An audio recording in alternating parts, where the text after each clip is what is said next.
Assalamu alaikum and welcome to Perspective. We'll be talking about the single national curriculum today. It is obviously a subject that is of keen interest to each and every parent, every household. It's being debated back and forth. We'll be talking about what are some of the ramifications of the enforcement of the SNC, and also how do the educationists look at it, how does the civil society look at it, and overall what is the perception and the effect that we can perceive.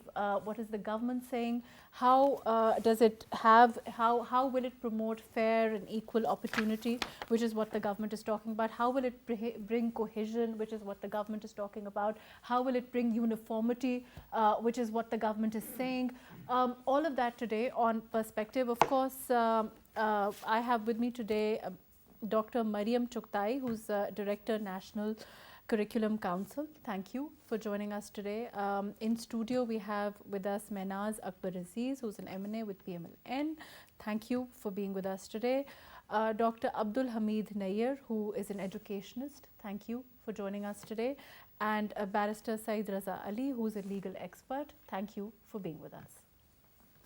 Before we go on into the details of the SNC, we've also prepared a package on what the government aims to do with the single national curriculum and what are some of the effects that they feel it will have on education. Let's hear let's see the package.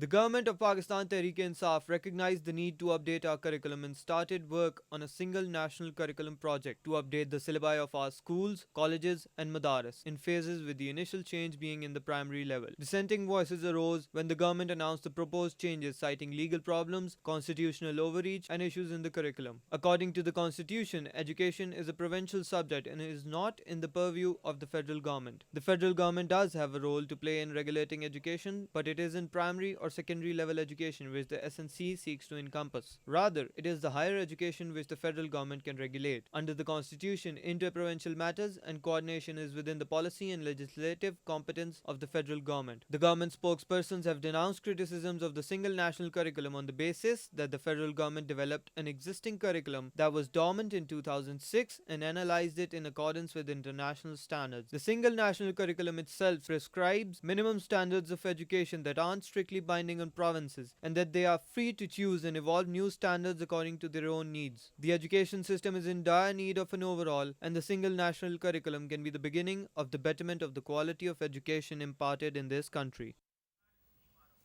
Right. I'm going to go to Dr. Mariam Chughtai. Ji, Mariam, how do you, I mean, there is criticism on the way that the textbooks are structured. There is criticism, and I don't want to go into the criticism before you have a chance to tell us some of the positives as far as the single national curriculum is concerned. But of course, I want to know, how does it promote, in your opinion, how does it promote social cohesion, alleviation of disparities, equal opportunities, which is some of the things, a holistic development of children in the light of emerging international trends, which is what, some of the points that some of the positives as far as the single national curriculum is concerned. Can you tell us a little bit about that? Thank you. The greatest positive in my mind is that we are, for the first time, trying to treat the curriculum as a living document. The last time we had curricular reforms was in 2006, and the generation that was in school at that time is very different, and the generation that is in school at this time is experiencing a very different world, a digital world. So the first big positive is that the government is very open to constant revision and feedback and updating of this curriculum, which is a standard practice in countries that have good education systems. And the second major thing that is impressive about this curriculum is an honest attempt and a successful attempt of including all 7 federating units, official representatives of all 7 federating units, which includes all 4 provinces, Gilgit-Baltistan, Azad Kashmir, and ICT, in the formation of the curriculum. As we've seen later on, politics have caught up, and some, units are, specifically only Sindh is looking to exercise its due right of, taking it slow. But that inclusion is another major positive of this curriculum, which has not been seen in previous curriculum making exercises. Okay, let me come back to you. I'm going to go to Mehnaz Akbar Aziz. Ji, Mehnaz, do you agree? You think that, like Mariam is saying, you think that it will promote the cohesion. You think, of course, she's saying that they're open to constant revision. But as it stands today, how do you see it? Bismillah ar-Rahman ar-Rahim, Assalamu alaikum. I think at this point in time, what we are experiencing is a lot of confusion. Okay. I do agree with Mariam Chughtai that, the intent is good. That, we will create national integration, we will create cohesion, equality. But the fact of the matter is that we are overlooking a lot of factors needed for equality and integration, even for children who are out of school. Okay. So to see it as one of the major thrusts of dealing with all the issues in education is misleading. Okay. But I will just, stick to the single national curriculum. It's been 3 years since the deliberation on it, and but I feel that, and Let me just interject here. But it's true that the government has made a lot of effort to make sure that all the stakeholders involved have an input as far as S&C is concerned, right? I mean, they've gone to private schools, they've gone to educational bodies, all of that. Do you think that they've taken enough input as far as as far as the criticism is concerned, the way that the private schools look at it? How do you agree with that? First of all, Mahrukh, I would like to point out here that in Pakistan, education is not a public good anymore. It's private. Most of the education providers are private. We have not been able to, since at least since the last 2 or 3 decades, we haven't been able to fulfill the needs of the public regarding school structures according to our increasing population. So private sector has low-cost private sector, elite private sector, all sorts of private sector has emerged into this field. No? Right. So I feel that we have not taken into consideration. ठीक है, हमने किया, देखिए जितना कर सकते थे उतना किया, वो उस वक्त उनको ठीक लग रहा था, उन्होंने जिस तरीके से भी किया. But I am going to talk about now. Okay. What's happening now? Right. So there are lots of stakeholders. There are students, their parents. अभी तो primary है तो इतना students का, लेकिन 3rd 4th grade के students, they know what they want and all that. आजकल तो इतना वो they do have a lot of exposure. smartphones etc. They know their rights. Most of them, जो marginalized areas है उसका और issue है. Teachers, but do you parents. think uniformity, in terms of uniformity, because there is a lot of criticism that there is an elite class, unfortunately, in this country, and there is a public school education, which unfortunately government education, so to speak, and then there is a private education. Like you said, there isn't there isn't a uniformity in education. देखिए वो सारा idealism होता है. हमने बहुत ज़्यादा अगर initiatives हैं, आप अगर the history, educational history of Pakistan is littered with policies and with these kind of initiatives, privatizations, more religion, others. We have really, मतलब ये कि एक वक्त आता है कि उठ के एक बहुत बड़ा सा इस तरह की चीज़ होती है. But where are we now? I'm an educationist, so where are we now? Yeah, let's talk about that. Where are we now? What can we do now? Now is देखिए ना, parents का issue आ रहा है, textbooks का issue आ रहा है. पंजाब ने तो इतना ज़्यादा, they have just gone out of their way. मतलब ये कि उनको इतना करने की ज़रूरत नहीं है, because they're harming the education sector. ना, Punjab being the largest and most populous, और हमारे बच्चे बहुत, मेरा अपनी constituency पंजाब की है, तो हमारे बच्चे बहुत seriously लेते हैं education को. Mehnaz, let me come back to you. I'll just come back to you. I'm going to go to Barrister Syed Raza Ali. Ji, Raza, you've had a chance to look at this. How do you agree? You think that because education is largely, like Mehnaz is saying, she's saying that it's not, it's largely a private subject, so to speak. Does the curriculum follow that? What does it aim to do? Thanks so much, Mahrukh. Actually, before commenting on the curriculum, I would probably like to just state right at the very outset that I think the SNC is a good step. I think projecting it as a single national curriculum is the need of the hour, because there is an educational apartheid. It has been there, since time immemorial, and it continues to do so. So a unified curriculum is useful to the extent that it takes away various kinds of sort of disparities that exist, so that all children get the chance to study a curriculum which is pretty much uniform. The problem that I have, and I think it's a serious constitutional problem that is generally being overlooked in the debate on the actual content of the textbooks, and that is that the way that the federal government has steamrolled the SNC as far as the provinces is concerned is constitutionally very, very divisive. Now, you mentioned in your earlier report that the federal government has some legislative competence as far as education is concerned. But that legislative competence is only for higher education. So what that means is that the federal government has the power to set standards for a university, for a degree awarding institution, for sub-campuses as far as that university is concerned, but not for primary and secondary education. So by saying that the federal government is only setting minimum standards and that the provinces are ultimately, they're free to actually build on these standards, is problematic because the federal government doesn't have the constitutional mandate to do this. If this is to be a single national curriculum, it has to follow due process. It has to follow the constitutional safeguards that are recognized, and this should have emanated from the provinces. And the second point is that this is a very, very ambitious project. There has been a fair amount of haste in its specific implementation. And you can see this with the Punjab Curriculum and Textbook Board. Only specific publishing rights are okayed by them. They provide an NOC. And the fact of the matter is that there has been confusion, as the senators just mentioned. There has been absolute disarray because of the fact that this entire issue is not correct from a constitutional ground up. So we need to look at that first. We need to correct those particular wrongs. So because the Punjab government cannot be a satellite province to the federal government. It has to the ultimate initiative for commencing a curriculum based on primary and secondary education has to constitutionally begin from the provinces itself. So that is something that's very important that we need to actually talk about, and it's not being talked about enough.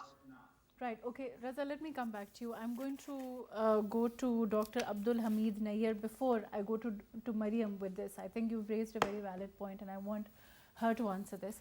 Dr. Sahab, do you agree? You think that this is, other than the fact that what Barrister Raza is saying, he's saying that they don't have the authority, they don't have the legislative competence, in his opinion, to do this?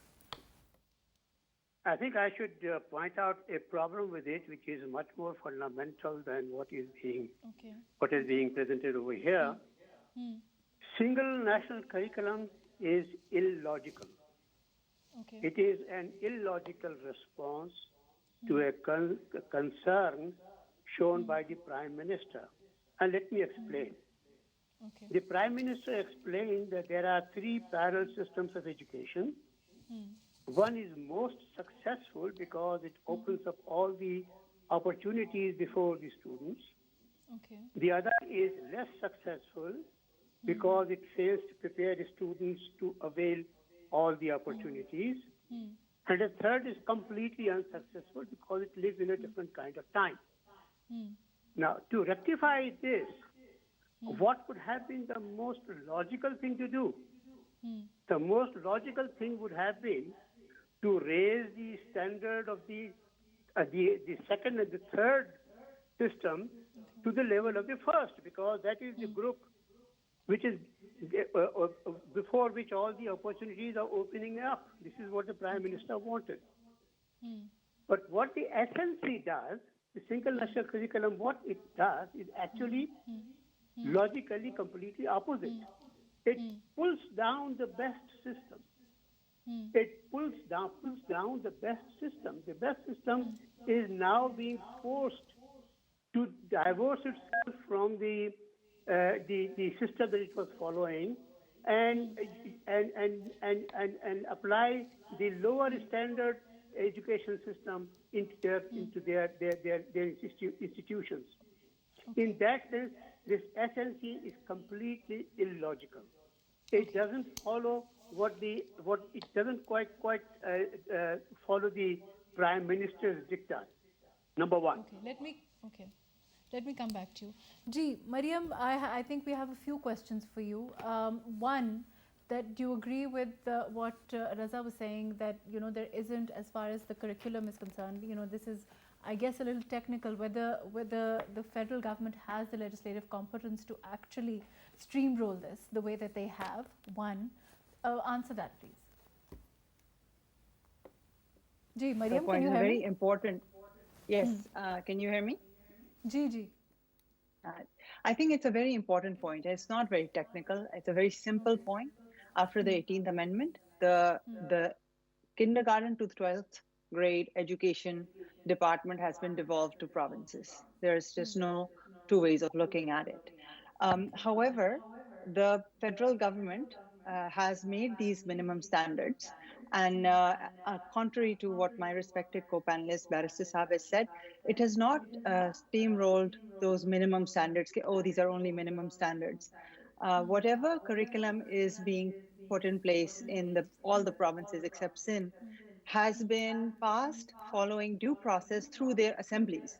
Now, if you're saying that all these provincial assemblies are passing this nisab, and they are making edits to model textbooks as per their need. So I think using the word steamrolling is sort of undermining the authority of these provincial assemblies. So this is not something that has been made in the federal government and has therefore just been, as the word was used, as a satellite province. That's not the case. And a specific example of that is the Quran Nazra Act, which was passed by the previous government in 2017, was subsequently passed. So it was passed in 2017 by the National Assembly. But because education is devolved to the provinces, every provincial assembly also passed this act. But Sindh did not pass the Quran Nazra Act, which requires every child from kindergarten, from first to 12th grade, to read the Quran with translation. So therefore, even if the federal government says, and as it did, that these are the minimum standards, it follows the Quran Nazra Act, Sindh said in the meetings with the federal government that we did not pass this act, therefore we will not include this should we decide to go ahead with the single national curriculum in Sindh. And that was completely acceptable and completely within the law. So this is to give you a very specific, tangible example that the single national curriculum is not being steamrolled into the provinces in some satellite way. It is being passed following constitutional autonomy of the provinces. Now, that said, the federal legislative list, entry 13, specifically gives the role of coordination, these are the words quote unquote, and harmony to the federal government. So the Constitution says that the federal government has no authority over the provinces, but the Constitution does not forbid the federal government to play a coordinating role. Like in the pandemic, the federal government brought people together. Yes, they're playing a very constitutional coordinated role. Okay, let me go to Raza. Ji, Raza. I'd like to respond to that. Yes, I think I would basically set the stage and would agree to an extent with Dr. Chuktai with respect to the fact that the SNC needs to be implemented in a way that is that satisfies the entire notion of due process and constitutionality. But she's talked about minimum standards, that they've prescribed minimum standards. My question is, does the federal government have the constitutional remit to prescribe these minimum standards in the first place? Again, she's referred to item 13 of part 2 of the federal legislative list, which talks about interprovincial coordination and cooperation. But that is cooperation between the provinces in which the federal government plays some kind of a legislative role. Now, over here, you have the federal government prescribing certain model textbooks, which ultimately the Punjab Curriculum and Textbook Board is being there's no way to sort of sugarcoat this. They've been told to sort of follow or else. Are they bound to follow it, or are they just, do they have the leeway to whether they want to? Do they have that room? Yes. So you'll have to ask yourself that if a particular province in which is a PTI majority government, what is the ultimate wiggle room do they actually have in terms of implementing these specific standards? Again, we have to take this from the actual ground up.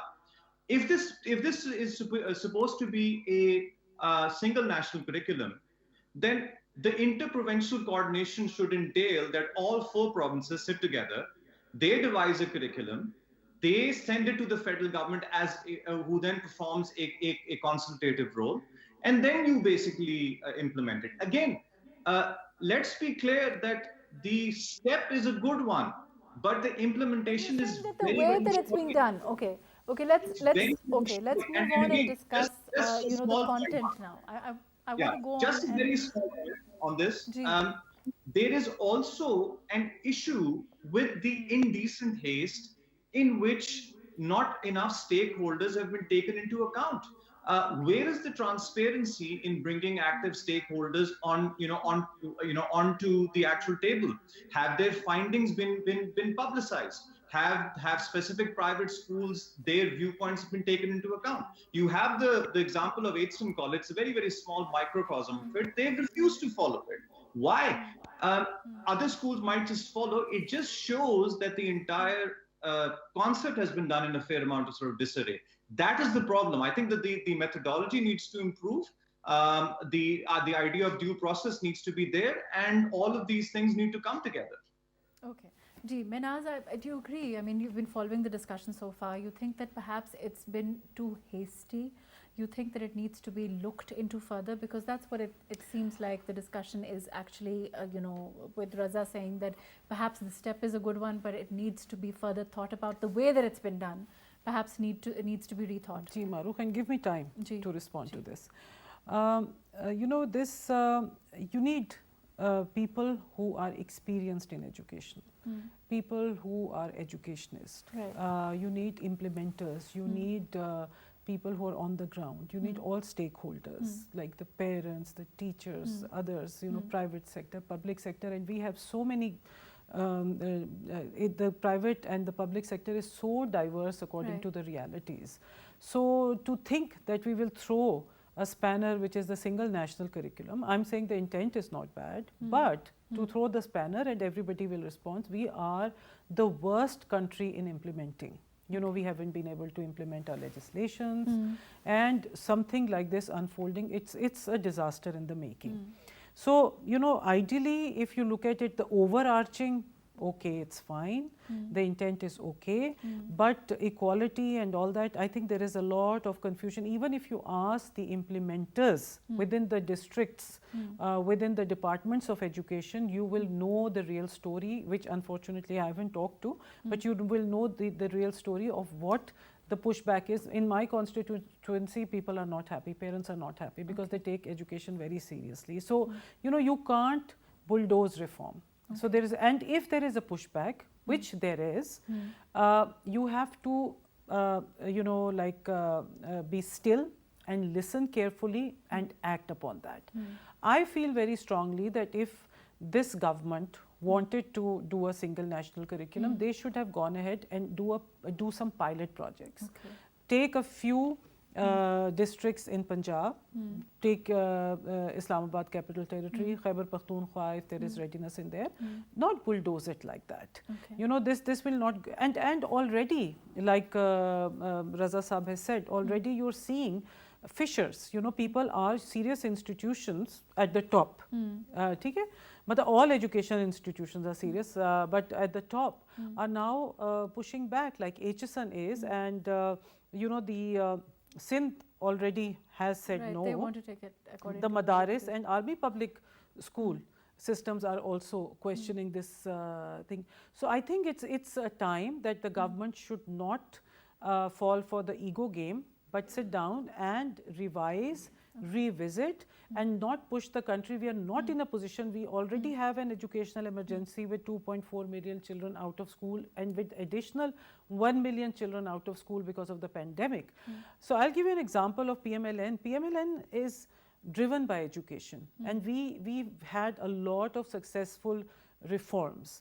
So we haven't, for the single national curriculum, we haven't had a multi-party sit down and discuss it.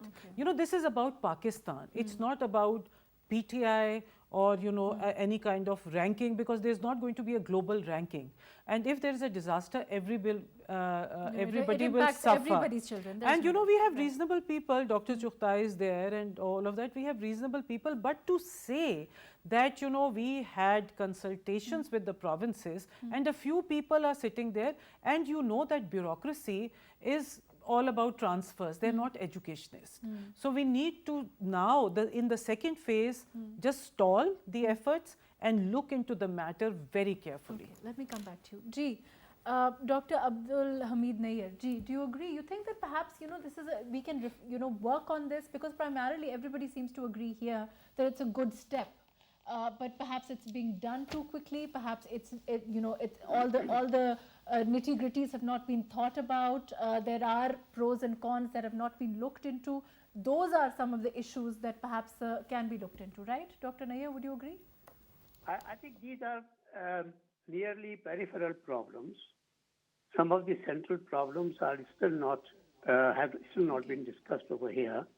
And I think people have completely overlooked my point that the major concern that the Prime Minister showed has resulted in this curriculum, which is completely illogical response to the Prime Minister's desire. I think the single national curriculum should have been the GCSE curriculum, which makes the people of private schools excel in the world. They go out and all the opportunities open up before them. Rather than that, you have pulled down the people who have been following GCSE, but that is a point that I have already made, so I'm not going to go there. Right. There are other important things. For example, the transgression on the provincial domain is not the only violation of the Constitution. There's another violation of the Constitution, which is the Article 22(1) of the Constitution, which says that no person will be taught in any education institution will be taught any religion other than his own. And here, the books that have come out and the curriculum itself introduces so much of Islamiyat in compulsory subjects like English and Urdu and other subjects that the non-Muslim students are forced to read Islamiyat through those subjects, and that is completely violation of the fundamental right guaranteed by the Constitution. And that is a very serious problem, because all the non-Muslim people in the country are very unhappy about it, because the amount, I mean, this violation has been going on earlier too, but the quantum of violation this time is much, much larger. And I think this is something about which we have been continuously engaged with the curriculum wing from day one. We have been telling them that, look, don't violate Constitution, abide by the Constitution, and they have completely refused to accept that this is a violation. Although the Supreme Court also has said that this is a violation, but although this is the final verdict of the Supreme Court has just... Let me go to Raza with this. Ji, Raza, what can you tell us about what Dr. Nair is saying as far as the introduction of Islamiyat and being forced to study another religion? Actually, I think that Dr. Saab has a valid point over here. It is constitutionally prohibited for you to study any particular religion that you do not specifically ascribe to. But you see, the larger point that all stems from this entire discussion is that the PTI government has actually demonstrated itself to be a government of haste. You can see that in the ordinances that they actually promulgate, right? So the legislation is a hard grind. it is a constitutional, it's an intellectual, it is also a sociological endeavor. You just cannot have a particular viewpoint and essentially adopt an entire policy, especially for a project that has a magnitude as large as this. That, as Senator Saiba also pointed out, something that is going to affect all our children. And you see, the good points of the SNC, and I'm sure Dr. Chatai is incredibly capable over here. Her credentials are absolutely impeccable. It shouldn't just stop at a curriculum. Yeah, the idea of a curriculum should actually then encompass critical thinking. It should actually be a step away from rote learning procedures. The actual digitized idea of education should also be given some priority, or in fact a lot of priority, due to the COVID situation. And ultimately, the aim is to provide a product where all children can compete in a level playing field. As a philosopher, Socrates said that the worst life that you live is a non-examined one. So if you are to have the SNC, which is ultimately a project of such large proportions, you need to do it right. And a 2 to 3 year sort of project that ultimately, I'm forced to use this word, sort of steamroll, but I'm going to use it again, is problematic. I agree with what Senator Saiba says, that perhaps it would have been best served to have a pilot project where you had some institutions that are the private institutions primarily, that are well off, and those which do not have means, where you introduce the project, you mulled over it, and you then look at what the actual problems with the project were, because there are going to be problems. You will ultimately need to form some kind of a consensus, because this is not a policy or a project that's, for example, a tax. It's not on a small, minute policy matter. It is something that affects all of us. So some idea of thoughtful consideration should have been taken into account. This is akin to passing an ordinance. You have to. Let me go to Dr. Mariam. Dr. Mariam. Yeah, I'd like to address all of these questions. I'll tell you what haste looks like when you say that this has been done in a lot of haste. Haste would have been if the curriculum was introduced, and then just that same year, the government introduced an exam and expected that every child was suddenly going to wake up bilingual the next day. Haste would have been if the government gave no plans of any kind of teacher training, assessment framework development, was not open to feedback. That would have been haste. But we have to make a start from somewhere. And the government has been very explicit that this is a start, and that every school, madrasa, private, public, should try to hit these minimum standards. If they're already above them, then they don't need to change anything. And as far as the bilingual transition is concerned, to try and gradually make that transition. And the examination system, that reform is coming up in another year or two, at least. It's going to take that much time. So for us to say that all of this was done in haste, I think it's not really understanding how education works. It's not like a vaccine that you get a shot and then you're done. The academic year lasts, it is a full year. And the rollout is not even over a full year. And if you are expecting that we should take 12 years to bring reform, then what is the fault of that second grader who just missed it by 1 year, was just born 1 year earlier? So I think that argument is problematic. And secondly, the question of that this curriculum affects every single child and stakeholders should have been taken on board, I absolutely agree with that. But let me also point out that every single child was being affected in 2017 as well. Just to use an example, the Quran Nazra Act was passed unanimously in the parliament by every single political party. Not one article in Dawn, not one webinar, not one question, not one tweet about it of significance. But now, because this curriculum impacts the children of the rich, suddenly this hue and cry about where are all the stakeholders. Now, that is well taken, that if we took on 400 stakeholders, which is unprecedented, not just in Pakistan, in other countries also. Experts make the curriculum. Curriculum making exercises are not democratic exercises, but now we see that it's not 400 people, it's perhaps 4,000 people who want their voices heard. And as the new director of the National Curriculum Council, I'm willing to use technology to bring in 40,000 voices because people want to be heard. But to say that stakeholders will not, everyone who wanted to be a part of it, there was a call in the newspaper to participate. Not one university except our university applied for it. So for us to say that, this impacts every single child, but we were not asked, that's not true. You were asked. You just thought that this was going to affect only the poor kids. You didn't think it would affect the HSNs and everyone.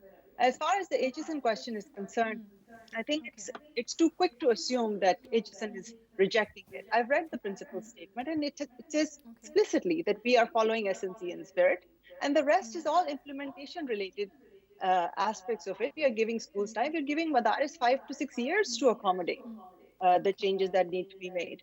And the final point I want to make about Article 22, where, and Barrister Saab will confirm this, that the exact words in the Constitution are that we cannot give religious instruction, worship, or celebration related to a particular religion to a child of a religion that is not his or her own.